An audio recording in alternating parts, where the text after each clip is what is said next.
അതുപോലെ മറ്റൊരു വീഡിയോയിലേക്ക് എല്ലാവർക്കും ഒരിക്കൽ കൂടി വീണ്ടും സ്വാഗതം. അപ്പോൾ ഇന്ന് നമ്മുടെ സിസ്റ്റം എടുക്കാൻ വേണ്ടി പോവുകയാണ്. ഐമാക്ക് നമ്മുടെ സിനോചേട്ടനാണ് സിസ്റ്റം എടുക്കുന്നത്. അപ്പോൾ അതിൻ്റെ ബോക്സിങ്ങും കാര്യങ്ങളൊക്കെ ആയിരിക്കും ഈ വീഡിയോയിലുള്ളത്. ഇന്ന് സത്യം പറഞ്ഞാൽ വീഡിയോ എടുക്കാൻ തീരെ എനിക്ക് വയ്യ, കാരണം പനി അടിച്ച് ഒരു പരുവായിരിക്കുകയാണ്. ഗുളികയുടെ പുറത്താണ് ഞാനിപ്പോൾ നിൽക്കുന്നത്. ഈ ഒരു സന്തോഷത്തിൽ ഞാനും പങ്കെടുക്കണം എന്ന് എനിക്ക് ഒരു ആഗ്രഹം ഉണ്ടായിരുന്നു. അതുകൊണ്ട് ഞാൻ ഗുളികയൊക്കെ കഴിച്ച് സെറ്റായി വീണ്ടും പോവുകയാണ്. അപ്പോൾ ബാക്കിയുള്ള വിശേഷങ്ങൾ കാണാം. ചിലപ്പം വീഡിയോയിൽ കുറച്ച് പോരായ്മകളൊക്കെ കാണും, ഈ വയ്യാത്തതുകൊണ്ടാണ്. അപ്പം എല്ലാവരും ക്ഷമിക്കുക. അങ്ങനെ ഞങ്ങൾ വീണ്ടും എറണാകുളം എത്തിയിരിക്കുകയാണ്. അതെ, നമ്മൾ എറണാകുളം എത്തിയിരിക്കുകയാണ്.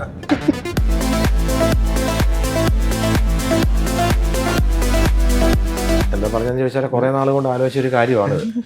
അപ്പോൾ നമ്മുടെ ഡ്യൂ ഡ്രോപ്സിൻ്റെ വെഡ്ഡിങ് കമ്പനിക്ക് നമ്മൾ ഈ ചെയ്യുമ്പം പടമൊക്കെ നല്ല പലരെ വിളിച്ച് ചോദിച്ചിട്ടല്ല നമ്മൾ അഭിപ്രായം നോക്കുന്നത്.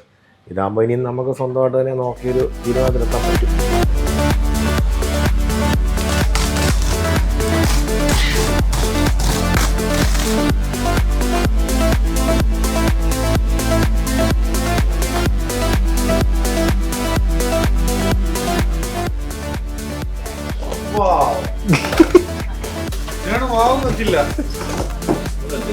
നീ വെക്കുന്നുണ്ടല്ലോ.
തീരെന്ന് പറഞ്ഞത് ഇങ്ങനെ ഇളകി വന്നത്, ഇനി ഇവര് ഇങ്ങനെ തന്നെ ഇളകാം.